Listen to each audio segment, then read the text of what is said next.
Hello guys, तो कैसे हैं आप सब लोग। आई होप सब लोग बहुत अच्छे होंगे। मैं आपका भाई अर्शुल चोपड़ा एंड मैं आज आपके साथ एक न्यू वीडियो लेकर आया हूं जिसके अंदर मैं बात करने वाला हूं लास्ट 10 डेज स्ट्रेटेजी के बारे में। बिकॉज ये लास्ट 10 डेज बहुत ज़्यादा इंपॉर्टेंट रोल प्ले करते हैं आपके एग्ज़ाम के स्कोर बनाने में। तो इसके अंदर मैं आपको पूरी लास्ट 10 डेज़ का पूरा रोड मैप दूंगा, किस तरीके से आपको प्रिपरेशन करनी है जिससे आपकी कोई चीज़ छूटेगी भी नहीं और सब कुछ आप पढ़ के जाओगे और एग्ज़ाम में अच्छे से अपना स्कोर करोगे।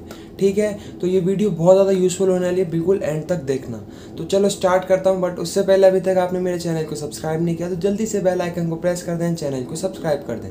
एंड सेकंड, अभी तक आपने मेरे टेलीग्राम ग्रुप को भी ज्वाइन नहीं किया तो मैंने उसका लिंक भी डिस्क्रिप्शन में दे रखा है, जल्दी से आप उसे भी ज्वाइन कर लें। बिकॉज उसके अंदर मैं आपके छोटे मोटे doubts hand to hand clear कर देता हूँ। तो चलो स्टार्ट करता हूँ। अब बात करता हूँ फर्स्ट पॉइंट की, तो वो ये है कि देखो आपको सबसे पहले टारगेट करना है इन लास्ट 10 डेज़ के अंदर जिनकी मार्किंग ज़्यादा है उनको। अब देखो आप पढ़ तो अब तक जो पढ़ना था आप पढ़ चुके, मतलब जितना भी आपको पढ़ना था आप सब चीज़ें पढ़ चुके हो। बट अब ये टाइम है उन चीज़ों को पढ़ने का जिनकी मार्किंग ज़्यादा है। अब मार्किंग से मतलब क्या है, मतलब वो चीज़ें जो कि एग्ज़ाम में ज़्यादा मार्क्स की पूछी जाती हैं। अब वो आपको कैसे पता चलेगा कि कौन सी ऐसी चीज़ें जो ज़्यादा मार्क्स की पूछी जाती हैं, तो वो ऐसे पता चलेगा। आप अपनी बुक पकड़ना, जो स्टडी मटेरियल है उसका इंडेक्स पेज खोलना, वहाँ पर आपको सारे के मार्क्स दे रखे हैं कि कौन सी चीज़ कितने मार्क्स की है कितने की नहीं है। ठीक है, तो इन लास्ट 10 दिन के अंदर आपको सबसे पहले टारगेट रखना है अपनी हाई वेटेज वाली चीज़ों के ऊपर। बिकॉज क्या होता है कि इन लास्ट 10 डेज में ना हम वैसे ही पढ़ते हैं जैसे स्टार्टिंग से पढ़ते आते हैं, स्टार्टिंग चैप्टर से स्टार्टिंग करते हैं। तो एट द एंड क्या होता है, दिन तो इतने होते नहीं हैं, तो एट द एंड जो ज़्यादा मार्क्स की चीज़ें होती हैं ना वो हमें छोड़ के जानी होती हैं, जिसकी वजह से एग्ज़ाम में हमारा कम स्कोर बनता है। बट हम ये गलती नहीं करेंगे, हम स्टार्टिंग की हाई मार्किंग वाली चीज़ों से करेंगे, एंड पे जाएंगे जो जिनकी लो मार्किंग है। इससे क्या होगा, हाई मार्किंग वाली चीज़ें पहले आ गई मेरे पास, जिससे मेरे हाई स्कोर बढ़ने के चांसेस बहुत ज़्यादा हैं। दूसरा, एट द एंड जब 10 दिन खत्म होने वाले होंगे तो एंड में अगर मेरे पास ज़्यादा टाइम नहीं है तो कम मार्क्स वाली चीज़ें रह गई तो मुझे इतना दुख नहीं होगा, पहली चीज़।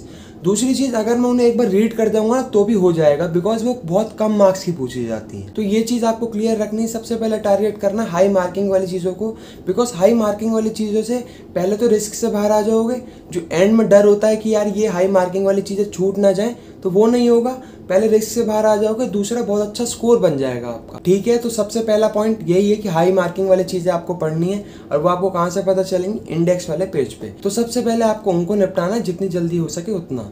ठीक है, अब बात करता हूँ सेकंड पॉइंट की, तो ये है कि देखो अब ये तो पता चल गया कि भैया स्टार्टिंग किससे करनी है, हाई मार्किंग वाली चीज़ों से, बट वो भी कैसे करनी है वो समझो। देखो सबसे पहले जैसे सपोज आपने डिसाइड कर लिया, जैसे मैं लॉ का एग्जांपल लूँ, लॉ की इंडियन कॉन्ट्रैक्ट एक्ट का बहुत ज़्यादा वेटेज है, आपने डिसाइड कर लिया कि इंडियन कॉन्ट्रैक्ट एक्ट सबसे पहले पढ़ना है। तो अब उस एक्ट में ये देखो आप कि क्या आपको उसकी सारी चीज़ें याद हैं, जो उसमें सब चीज़ें थी आपको सारा कंटेंट पता है। अगर आंसर आता है कि हाँ मुझे सारी चीज़ें याद हैं, मुझे ज़रूरत नहीं है दोबारा कुछ लेक्चर वगैरह देखने की या कुछ भी करने की, तो आपका सिंपल काम यहाँ ख़त्म हो जाता है। बट आपका यहाँ पर आंसर ये आता है कि नहीं यार मैं चीज़ें भूल रहा हूँ, मुझे एक बार ज़रूरत है एक बार लेक्चर देखने की या रिवीजन करने की। तो आपने क्या करना है, जहाँ से भी पढ़े थे ना आपको वहाँ की स्पीड बढ़ा के फटाफट लेक्चर अपने देख लेने हैं। देखो स्पीड बढ़ा के देखना है, बिकॉज अगर आप उसी स्पीड पे देखोगे तो आपके पास इतना टाइम नहीं है कि आप 10 दिन में सब कुछ कवर कर पाओ उस तरीके से। तो आपको स्पीड बढ़ाकर देखनी है, क्योंकि यहाँ पर आपको पता सब कुछ है, बट हो सकता है कि कहीं ना कहीं स्लिप हो रहा हो कुछ दिमाग से। तो जब आप एक बार उसे पढ़ लोगे ना तो आपको दोबारा याद आ जाएगी अच्छा ये चीज़ थी। तो आपको बस एक हिंट चाहिए, वो हिंट देते ही आपके दिमाग में सारी चीज़ें आ जाएंगी। तो आपको अगर लग रहा है कि भूल रहे हो चीज़ें तो दोबारा से रिवीजन कर लेनी, कैसे, स्पीड बढ़ा के, बिकॉज मैंने आपको बताया ज़्यादा टाइम है नहीं। तो यहाँ पे दो चीज़ें हो गई, पहला आपका हाई मार्किंग वाली चीज़ें तैयार आपने देख ली क्या करना है। दूसरा, आपको समझ आता है तो बहुत अच्छी बात है, नहीं आता तो आपने स्पीड बढ़ा के समझ भी लिया। तो अब तीसरा काम आता है, वो है प्रैक्टिस। देखो कितना भी समझ लें बट प्रैक्टिस नहीं करके देखेंगे ना तो चीज़ें कमज़ोर रह जाएंगी। तो आपको ज़्यादा से ज़्यादा प्रैक्टिस करना है, बट प्रैक्टिस में ये गलती नहीं करनी कि अब आप जगह जगह जाओ अलग अलग मटेरियल से प्रैक्टिस करो। नहीं, इस लास्ट 10 दिन के अंदर आपको सिर्फ इंस्टीट्यूट का स्टडी मटेरियल ही करना है, उसके अलावा कुछ भी नहीं करना। बिकॉज उसका सबसे बड़ा रीज़न ये है कि स्टार्टिंग से आप स्टडी मटेरियल ही करते आए हो, बट इस लास्ट 10 दिन के अंदर आप चाहोगे कि मैं और प्रैक्टिस करूं, तो मैं और स्टडी मटेरियल्स करता हूं अपने इंस्टीट्यूट के अलावा।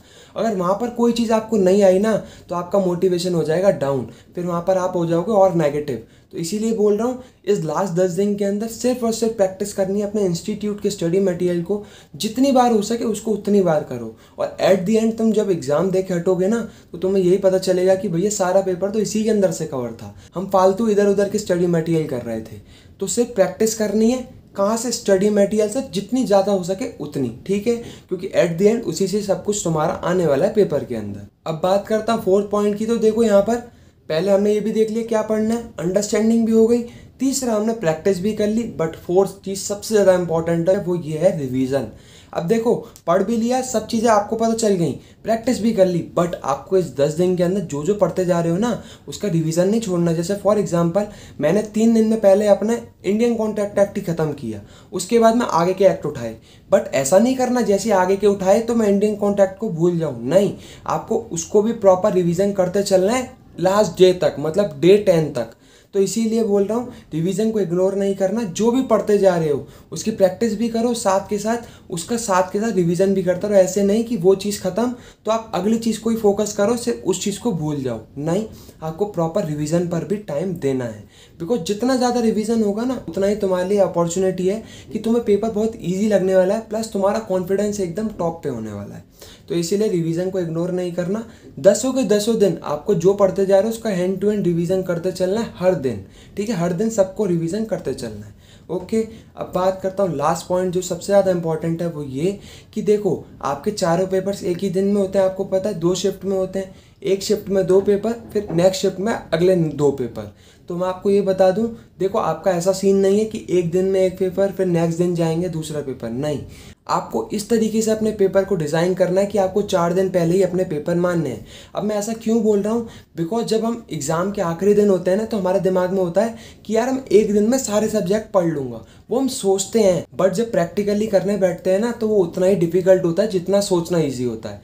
तो इसीलिए बोल रहा हूँ एक दिन में चारों सब्जेक्ट्स पहले तो करना बहुत डिफिकल्ट है, ऊपर से कर भी लोगे ना तो तुम्हें खुद ही समझ नहीं आएगा क्या कर रहे थे क्या नहीं कर रहे थे, मतलब सब चीज़ें एकदम हौच पौच हो जाएंगी। तो इसीलिए बोल रहा हूँ एग्ज़ाम तुम्हें 4 दिन पहले समझने हैं, उस 4 दिन को डिवाइड कर लो कि आज मैं मैथ्स स्टैट्स को करूँगा, आज इकोनॉमिक्स मैनेजमेंट को करूँगा, आज लॉ बिजनेस कम्युनिकेशन, आज अकाउंटिंग एंड कॉस्टिंग। तो तुम इस तरीके चारों पेपर को 4 दिन में डिवाइड कर लोगे तो वो तुम्हारा बोझ कम हो जाएगा जो आखिरी दिन है।